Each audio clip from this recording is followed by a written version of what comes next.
মানে ওরা সব লন্ডন লন্ডন বলে, তো লন্ডন বানাচ্ছে দেশটাকে। লন্ডন তো আর বানাতে পারেনি, লন্ডনের নর্দমার থেকে পরিষ্কার। কেন একটা লন্ডনের একটা প্যালেস স্টাইলের করতে গেছিলো, সেটা করতে গিয়ে কিন্তু আফগানিস্তান বাংলাদেশ স্টাইল হয়ে গেছে।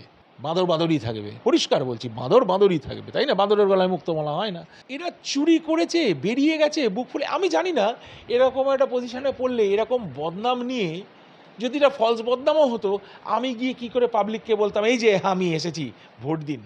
আমাদের এইখানে একজন মহিলা যে এমপি, সে দেশের পাসওয়ার্ড লিক করে দিয়ে বসে আছে, লোকের থেকে লিপস্টিক হ্যান্ডব্যাগ গিফট নিয়ে বসে আছে, দামি লিপস্টিক, মানে বাবু এদিক ওদিক আমরা যে ইউজ করি সেই লিপস্টিক না। ওর মাকে আমি দিদিভাই বলে ডাকি, আমার চেয়ে বয়স অনেক ছোট, আমি তবু দিদিভাই বলে ডাকি, সম্মানের ডাক ওটা। আমার মনে হয় না দাঁড়ানো উচিত। আর যে এটা নিয়ে সমালোচনা করবে, ওই সিপিএম টিপিএম অনেক সব মানে হোচিমিন চাউমিন পাবলিক ঘুরে বেড়াচ্ছে না, cheap chowmeins on the road, street smartness, ওদের এসে আমার সঙ্গে কথা বলতে বলে আমি ওদের বুঝিয়ে দেবো কেন দরকার। আমি বলছি ওনার দাঁড়ানো উচিত, কারণ বিচারটা যেন হয়। ওই যে উনি বিচারটা পেলেন না, নেক্সট যেন অভয়া না হয়। যদি বা বাই চান্স, রাক্ষসের তো অভাব নেই, রাক্ষস রাক্ষসের কাজ করবেই, সেই রাক্ষসগুলোকে যাতে দমন করা যায়, বধ করা যায়, সমাজে যাতে শান্তিটা ফিরে আসে, সিকিউরিটিটা এনশিওর্ড হয়, শান্তি রক্ষার্থে ওদের ডেফিনেটলি দাঁড়ানো উচিত। কাকুর একটা গান ছিল, আমি তো খাল কেটে কুমির ধরে আনিনি, বলে রাখলাম যারা যারা সার্চ করবে দেখে নেবেন, সলিল চৌধুরীর লেখা এবং সুর করা গান। আমি তো খাল কেটে কুমির ধরে আনিনি, সে খাল কেটে কুমির আমরা এনেছি। এবার পুরোপুরি চেঞ্জটা দেখতে পাচ্ছি। আফটার অল তো ডক্টরেট নয়, ইস্ট জর্জিয়া ইউনিভার্সিটি তো পৃথিবীতে মানচিত্রে নেই। সেই বালকটির কথা মনে আছে, যে প্রকাশ্য সভায় দাঁড়িয়ে বলেছিল রাজা তোর কাপড় কোথায়? সেই রাজার চোখের দিকে তাকিয়ে কথা বলার মতো সৎসাহস সত্যি বোধ হয় আমাদের সমাজে এখন বিরল। কিন্তু আজকে এই মুহূর্তে বর্তমান বাংলার যা পরিস্থিতি, তাতে আজকে যে বিষয় নিয়ে আলোচনা করব, সেখানে চোখে চোখ রেখে সেই সৎসাহস রাখার মতন ব্যক্তির সঙ্গেই বসে রয়েছি। অনেক অনেক স্বাগত জানাচ্ছি ডক্টর বন্দ্যোপাধ্যায়কে। স্যার, সবার আগে তো যেরকমটাই প্রত্যাশিত ছিল, ভবানীপুর আসন, গোটা বাংলার নজর ছিল ওই কেন্দ্রের দিকে, তার কারণ হাই ভোল্টেজ ড্রামা, এবং সেখানে সরাসরি সম্মুখ সমরে বর্তমানে রাজ্যের শাসক এবং প্রধান বিরোধী দলের যুযুধান দুই পক্ষ, একদিকে মমতা বন্দ্যোপাধ্যায়, অন্যদিকে শুভেন্দু অধিকারী। কিভাবে দেখছেন এই মেগা ডুয়েলকে? প্রথমেই আমি বলি যে তুমি বলছি, তুমি এত আমার মেয়ের চেয়েও হয়তো ছোটো, তো তুমি আমাকে বালক বলে যে সম্মানটা দিলে, থ্যাঙ্কস ভেরি মাচ। বালকের পরে ভবানীপুর, তা সেই বালক এখন বৃদ্ধের দিকে বলতে পারো, মিডল এজেড আমি। তো আমরা ভবানীপুরেই বসে, সো খুব প্রাসঙ্গিক। আমার বাড়িতে তোমরা এসছো, ভবানীপুরে একটা বিশাল যুদ্ধের আয়োজন হয়ে গেছে। এগুলো ভদ্রলোকের লড়াই হলে হ্যাঁ, তার গুণাবলী বিচার হতো, তার দোষ দেখা হতো, চুলচেরা বিশ্লেষণ হতো। এখন ভোটের লড়াইটা একটু অন্যরকম হয়ে গেছে, এবং এই লড়াইটা এত নিম্ন মানে নেমে গেছে যে লড়াই হিসেবে সে বীরের মর্যাদা, যে জিতবে বীরের মর্যাদাটা, সেই জায়গাটা আমরা প্রায় ভুলে গেছি। তো যাই হোক, যেরকম সমাজের অবক্ষয় হয়ে আমরা যেখানে এসে দাঁড়িয়েছি, সেইখানেই দেখতে হবে।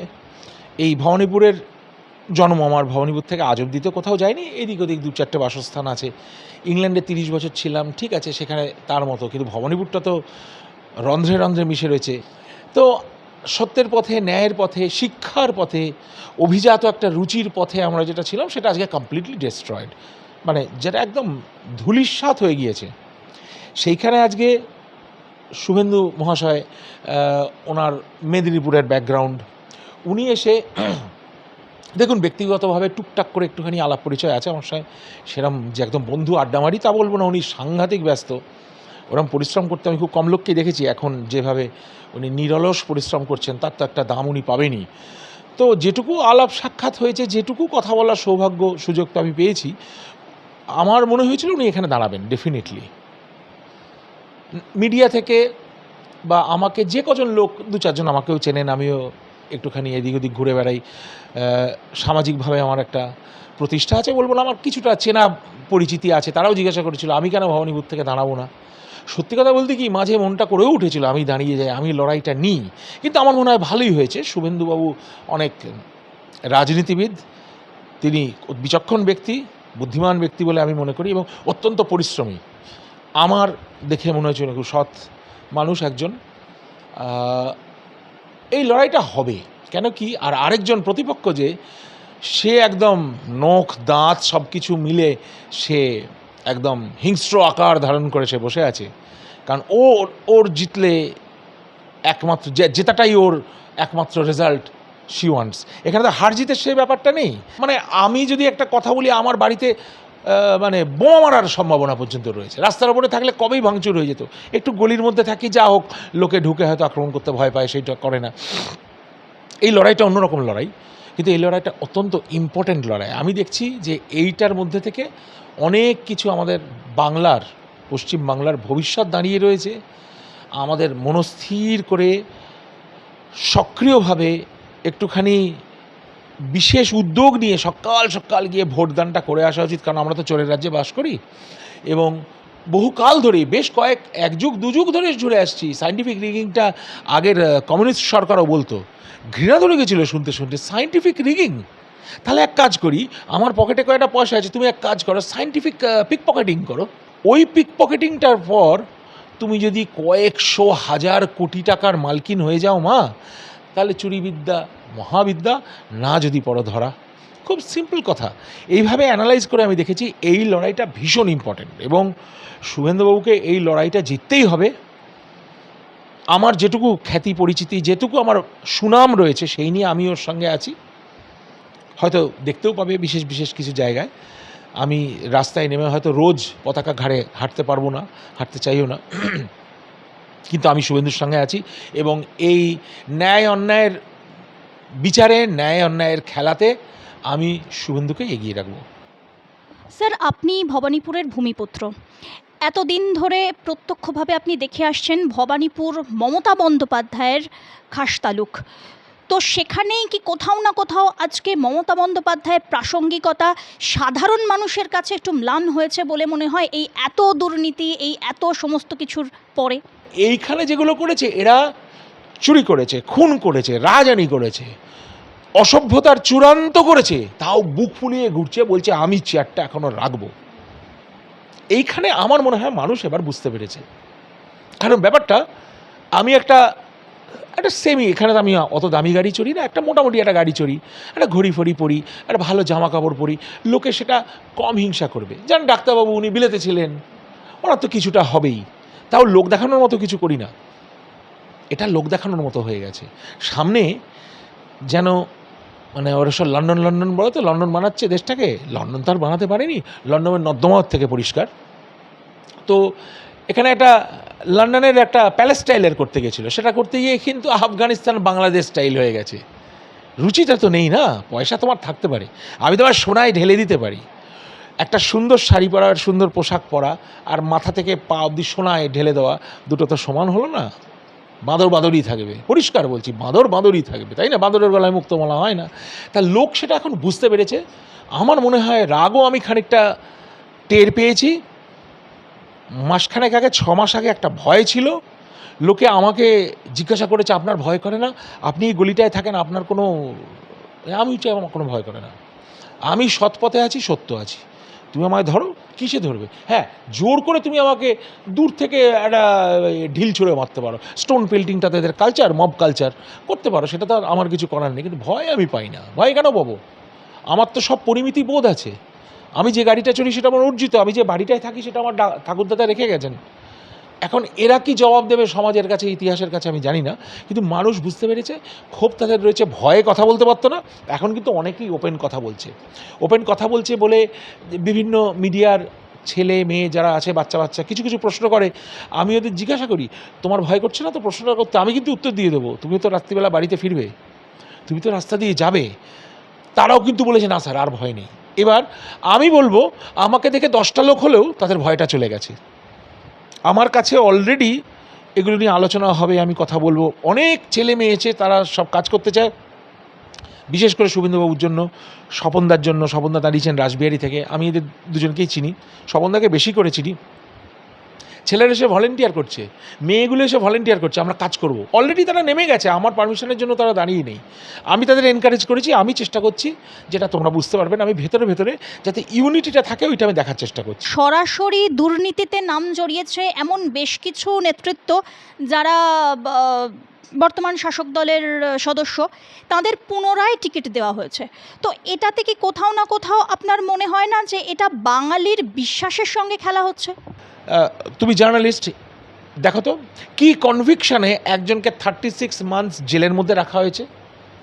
সে ফিরে যখন এসেছে সেটা পরে ইন্ডিয়ান আইনে ওই 3 বছর 3.5 বছরের ধরে রাখা যায় না, তার চেয়ে বেশি। কনভিকশনটা তো হয়নি, তাতে একটা চার্জ ডায়েরি তো আছে, এফআইআর, চার্জ ডায়েরি, টেকনিক্যাল টার্মসগুলো হয়তো আমি জানি না, কিন্তু সেটা তো দেখাতে হতে পারে যে কী কারণে একজনকে 3.5 বছর ধরে রাখা হয়েছে। And that proves it all. একটা মানুষ নিশ্চয়ই এমন একটা অপরাধ করেছে যাকে ছাড়া যায় না, যার মাসি, বড় মাসি, দিদি, পিসি থাকলেও ছাড়া যাচ্ছে না, তারপরে সে আইনের ফাঁক গলে বেরিয়ে এসেছে। এরকম আরেকজনের নাম যেটা বললে, অন্য জায়গা থেকে কদিন আগে অজ্ঞান হয়ে গেছিলো, ওর দলের লোকেই গিয়ে তাকে মারতে শুরু করেছে। এখন এরা চুরি করেছে, বেরিয়ে গেছে বুক ফুলে। আমি জানি না এরকম একটা পজিশনে পড়লে এরকম বদনাম নিয়ে যদি এটা ফলস বদনামও হতো, আমি গিয়ে কি করে পাবলিককে বলতাম এই যে আমি এসেছি, ভোট দিন। মানে কতখানি নির্লজ্জ, বস্ত্রহীন নাকি না বস্ত্র পরিহিত, বস্ত্রহীন, আত্মার কোনো বস্ত্র নেই, সে গিয়ে এইভাবে ডাকছে। আর পার্টিটাও সেরকমই, পার্টিটাও বিউটিফুল পার্টি, তাই না? আমি তো শুনেছি বিজেপির এজেন্ডা ছিল, আমি যদিও একদম টিমের ভেতরের মেম্বার নই, কিন্তু শুনেছি যে কনভিকশনওয়ালা লোককে দেওয়া যাবে না, কনভিকশনওয়ালা লোককে দেওয়া যাবে না। এটা তো ন্যায্য। আমাদের এইখানে একজন মহিলা যে এমপি, সে দেশের পাসওয়ার্ড লিক করে দিয়ে বসে আছে, লোকের থেকে লিপস্টিক, হ্যান্ডব্যাগ গিফট নিয়ে বসে আছে, দামি লিপস্টিক। মানে বাবু এদিক ওদিক আমরা যে ইউজ করি সে লিপস্টিক না, সে বোধহয় একটা লিপস্টিক বোধহয় 20,000 টাকার লিপস্টিক, একটা ব্যাগ বোধহয় 2 লাখ টাকার ব্যাগ। তা সেই সব গিফট নিয়েছে, পাসওয়ার্ড দিয়ে দিয়েছে, আবার এমপি। এই তো আমার ভারতবর্ষ। কি করে বলবো ভারত আমার ভারতবর্ষ, বড় মুশকিল। আমাদের আইনের অনেক ফাঁক আছে, আইনকে ডেফিনেটলি রিভাইজ করতে হবে, কনস্টিটিউশনও রিভাইজ করতে হবে। কিছু লোক কনস্টিটিউশনের দিকে তাকালেই বলবে তাকানো যাবে না। আচ্ছা, আম্বেদকর সাহেব যখন লিখেছিলেন তার কি অবস্থা ছিল? তিনি ব্যাকওয়ার্ড ক্লাস থেকে উঠে এসে একটা গ্রেট জব করে গেছেন মানুষের সাহায্য নিয়ে। এই যে যামিনী রায়কে দিয়ে না নন্দলাল বসুকে দিয়ে বোধহয় ছবিগুলো আঁকানো, কনস্টিটিউশনের ছবি আঁকা, ডিজাইন করা, এই অবধি তো করে দিয়ে গেছেন। কনস্টিটিউশনটা সেম থাকবে কেন? সুপ্রিম কোর্টের আইনটা সেম থাকবে কেন? একটা টেররিস্ট সে দীর্ঘ 5 বছর ট্রায়াল টানবে কেন? একটা চোর যাকে 36 মাস উইদাউট কনভিকশন, আমরা কেস ডায়েরিটা দেখিনি, এফআইআর চার্জটা দেখিনি, সে কেন 36 মাস বাসে সে বেরোবে কেন? ওটা নাকি আর রাখা যায় না। ভয়ার মা সরাসরি প্রকাশ্য রাজনীতিতে আসবেন এরকমটাই কিন্তু আমরা শুনতে পাচ্ছি। তো এই বিষয়টাকে কিভাবে দেখছেন আপনি? এটা কি পজিটিভ সাইন না নেগেটিভ? এটা একটা চরম অপমান। আজকে একে তারা শোকে মুহ্যমান, তার ঘরটা এবারে আগুন লেগে গেলে বেটার হতো, বুঝতে, আমার ঘরটাই নেই, তার ঘরে সব আছে, মেয়েটা নেই। আমি এটা মেনে নিতে পারি না। এই ক্ষোভ তুমি আমায় জাগিও না, আমি ওই লাইনে চলে গেলে বেফাস কথা বলে দিতে পারি। উনি ফোন করলে আমার খুব অসুবিধা হয়। অ্যাকচুয়ালি এক্ষুনি উনি ফোন করছিলেন, আমি যে ফোনটা রিফিউজ করলাম ওটা ওর ফোন। আমি তাই বললাম যে আমি একটু পরে করছি। আমি ওকে প্রথম বুঝিয়েছিলাম আপনার এটা দরকার। ন্যাচারালি ওদের তো সেই ব্যাকগ্রাউন্ড নেই যে ঠিক আছে আমি সুইচ অন করে দিলাম, সুইচ অফ করে দিলাম। ওরা এমনিতেই চোট খাওয়া, আহত, একটা ডানা ভাঙা পাখির মতো পড়ে রয়েছে। তাদের হঠাৎ এটা মেনে নেওয়া মুশকিল। আমি ভাবতে পারছি না যে আমি কোনো দিন কম্পিট করবো। আমার তো মনে হয় মানে এইভাবে যদি ওয়াইপ অফ করে দেয় তাহলে হয়তো আমার ব্রিটিশ পাসপোর্টটা বেঁচে গেল, তাহলে আমি হয়তো সাবমিট করে দুম করে ছেড়ে দিয়ে আমি দেখবো একটা শেষ চেষ্টা করবো। কিন্তু মানে I need to negotiate about it. আমি এতখানি সিরিয়াসনেসে এসেছি। ওদের দাঁড়ানো উচিত ছিল, ওদের সবাই দাঁড়িয়ে লাভ নেই, কারণ এটা তো কমপ্লিকেটেড ফাইট। ওর মাকে আমি দিদিভাই বলে ডাকি, আমার চেয়ে বয়সে অনেক ছোট, আমি তবু দিদিভাই বলে ডাকি, সম্মানের ডাক ওটা। আমার মনে হয় না দাঁড়ানো উচিত। আর যে এটা নিয়ে সমালোচনা করবে, ওই সিপিএম টিপিএম অনেক সব মানে হোচিমিন চাউমিন পাবলিক ঘুরে বেড়াচ্ছে না, cheap chowmeins on the road, street smartness, ওদের এসে আমার সঙ্গে কথা বলতে বলে আমি ওদের বুঝিয়ে দেবো কেন দরকার। ওদের সবচেয়ে বেশি দাঁড়ানো দরকার যাতে আর কারো ঘরে অভয়া না হয়। একটা এই যে ছবিটা দেখছো না, আমার গুরুদেবের ছবি, তো এমন কোনো সাবজেক্ট নেই তার উপর গান করেনি, কিন্তু ওনার সৌভাগ্য উনি অভয়াটা দেখে যাননি। একটা গান উনি করতেন ওইটা নিয়ে, যে এটা তো হতে পারে না। তো ফুটবল খেলার মাঠে 16টা লোক মারা গেছিলো, 16টা ছেলে, ইয়াং ছেলে। আমি তখন ক্লাস 10-11 পড়ি। একটা ইসমাইল মোহমান খেলায় রায়ট হয়ে এই ইডেন গার্ডেন্সে মারা গেছিল। উনি একটা পোকা দেখতে গেল সেই সকালবেলা। গানটা তো অনেক বড় গান, ব্যালট হিসেবে গান। সেই গানটা শেষে উনি দিচ্ছেন, তোমরা আমার একটা কথাই রেখো, খেলার মাঠে কারোর খোকা আর না হারায় দেখো। গায়ে কাঁটা দিচ্ছে গানটা, শুনলে কেঁদে ফেলবে। কেউ যদি মানুষ হয়, অমানুষ হলে কাঁদবে না। তুমি যদি টুম্পাসোনা পাবলিক হও, তুমি কাঁদবে না, তুমি নাচতে চাইবে। গানটা শুনলে you'll understand how it was designed. সঙ্গে সঙ্গে একটা গান তৈরি হলো। সুপর্ণদা সুর করেছিলেন, খোকাদা বলি, সুবর্ণকান্তি ঘোষ কাকু গেয়েছিলেন। খেলা, ফুটবল খেলা গাইতে হতো ইন্ডোর স্টেডিয়ামে, উনি গাইতেন ফুটবলের গানটা শুনুন। করতে করতে গানটা ট্রান্সফরমেশন এই যে আর কারোর খোকা যেন না হারায়। অভয়ের মার আমি বলবো ইলেকশনে দাঁড়ানো উচিত। আমি জানি না, আমার সঙ্গে তো বিজেপির টপ লেভেলের লোকের যোগাযোগ নেই যারা ক্যান্ডিডেট ঠিক করে। আমার মতামত যদি তারা নেয়, তারা যদি শোনেন, তাদের আমি বলবো যে আপনারা ওকে ভোটে দান করান। ওর মতো পজিটিভ ক্যান্ডিডেট হতেই পারে না, ভোট জেতাটাই যখন আমার উদ্দেশ্য। আর আমি ওনাকে বলেছিলাম, উনি সেইভাবে মানে খুব আহত মানুষ, তো ওরা বলতে গেলে বেফাস কথা বলে ফেলবে পাবলিককে। আমি সেটাও বলেছিলাম, আপনি দাঁড়িয়ে যান, আপনার মুখপাত্র আমি। আপনি শুধু গিয়ে বলবেন এই যে আমি ওর মা, এই আমার মেয়ের ছবি, সবাই এর নাম জানুন, এর ছবিটা দেখুন। ও যেন অভয়া একটা মানে কি বেওয়ারিশ লাশ হয়ে গেল, বেওয়ারিশ লাশ হিসেবে পুড়িয়ে দেওয়া হয়েছে তাকে। And I will see the end of it. একদিন দেখব বেওয়ারিশ লাশ হয়ে না থেকে মেয়েটার আমার এই নাম, আমি আজকে দাঁড়িয়েছি। কেন দাঁড়িয়েছি?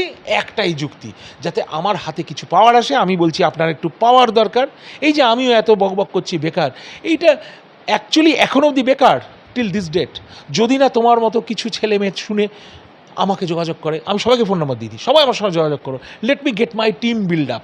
একদিন তো তারা উঠে দাঁড়াবে যে না উনি যা বলছেন ঠিক। আমি বলছি ওনার দাঁড়ানো উচিত, কারণ বিচারটা যেন হয়। ওই যে উনি বিচারটা পেলেন না, নেক্সট যেন অভয়া না হয়।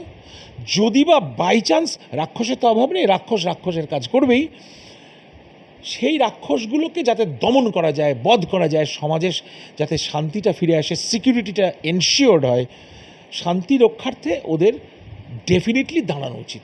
দাঁড়ানোর পরে পাওয়ারটা অ্যাকোয়ার করা উচিত, তখন আমরা সবাই মিলে চেঞ্জ করতে পারবো। ওর চেয়ে বেশি ভুক্তভোগী কে? ওকে কী কেস লড়তে হবে? আমি যদি ভোটার হই, আমি তো মেয়েটার হিস্ট্রি শুনে ওকে আগে ভোট দেবো। এবার অনেক কথা উঠবে, উনি কি পলিটিক্যালি ট্রেন্ড ফ্রেন্ড, ওসব বাজে কথা। শি ইজ অ্যাপ্রোপ্রিয়েট, আমি ওকে সাপোর্ট করি কমপ্লিটলি।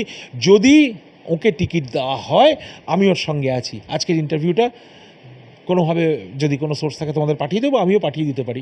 ওনার এটা শোনা উচিত। আরেকবার আমি অন ক্যামেরা এটা বলছি, এতদিন লোককে বলিনি, ওকে আমি বোঝানোর চেষ্টা করেছিলাম। Hope she gets a ticket. না হলেও এটা নিয়ে অন্য মুভমেন্ট আমি করব পরে।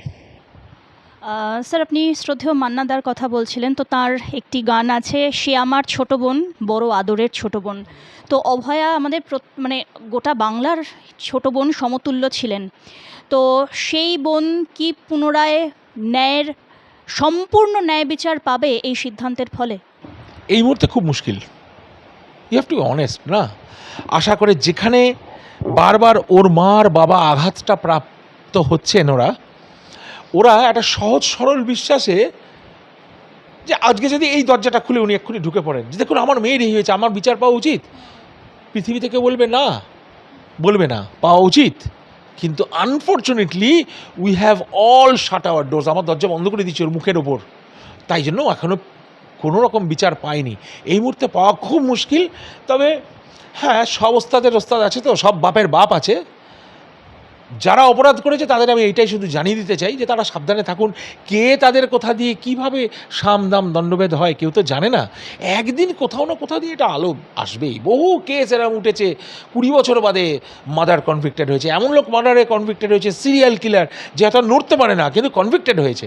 সেই রকম হলেও হতে পারে, বিচার পেলেও পেতে পারে। এই মুহূর্তে আমি খুব একটা আশা দেখি না, যদি না আমার মতো লোক পাওয়ারে আসে।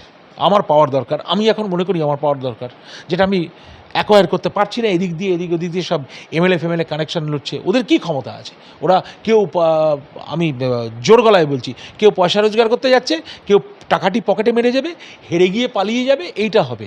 দেশের সেবা করতে আসছে খুব কম লোক, খুব হাতে গোনা লোক। স্যার, আলটিমেটলি কি মনে হচ্ছে আপনার, এই বিধানসভা নির্বাচনে বাংলার বিধানে কি গেরুয়া ঝড় উঠবে?